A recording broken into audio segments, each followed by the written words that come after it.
Thermal aspects are nothing but the heat forming zone during the chip removal process or metal cutting.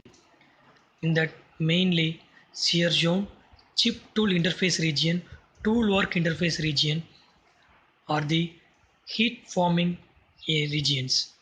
Temperatures to be measured are average shear zone temperature, average temperature at chip tool interface, temperature at the work tool interface, average cutting temperature.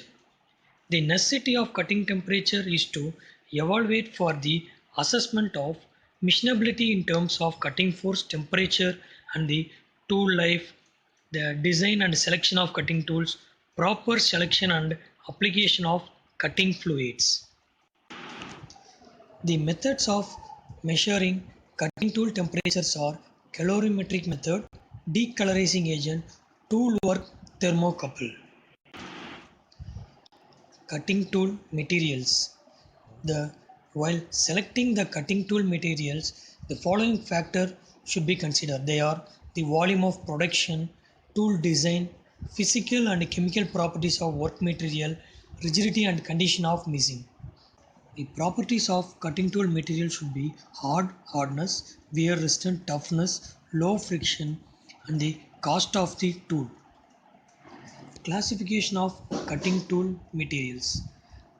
The cutting tool materials are classified as carbon tool steel. Carbon tool steel, it will act below 200 degrees Celsius. For example, reamers, hacksaw blade, etc. Next, high speed steel. It can act up to 900 degrees Celsius. Examples, drill, milling, turning, etc. There are some types of high speed steel. They are 1841 HSS, molybdenum HSS, cobalt HSS.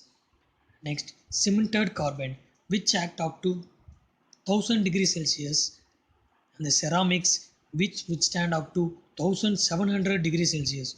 To make single point cutting tool to machine cast iron, or the diamonds, which can up to diamonds, which this type of tools are used to machine glass, plastics, and ceramics. Tool wear.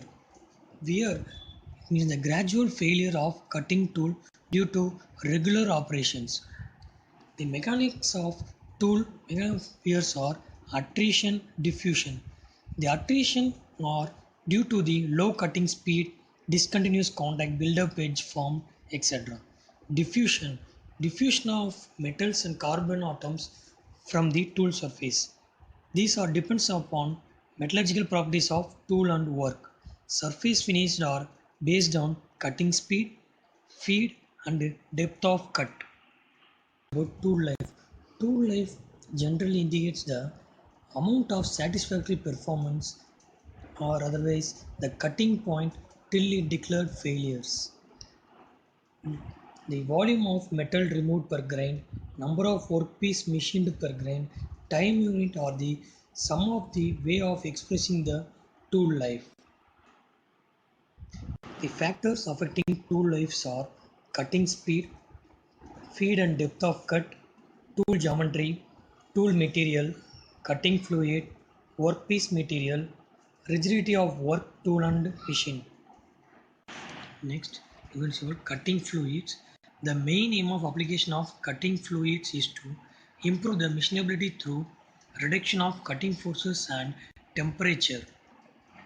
The main functions of cutting fluids are to cool the job and the tool, to reduce the effects of cutting temperature on job and the tool. The friction is reduced and it improves the surface finish. It washes away the chip from the tool. It prevents the corrosion of work on the machine. The cutting fluids are classified as water-based cutting fluid and the heat oil-based cutting fluids. Under heat oil cutting fluids, it is the mineral oil, fatty oil, sulfurized oil, chlorinated oil. And the cutting fluids are selected based on the cutting speed, feed rate, depth of cut, velocity of cutting fluid, economical aspect, life of cutting fluid. The cutting fluids are applied under the following methods. drop by drop under gravity, flood under gravity, form of liquid jet, and through the centrifugal action.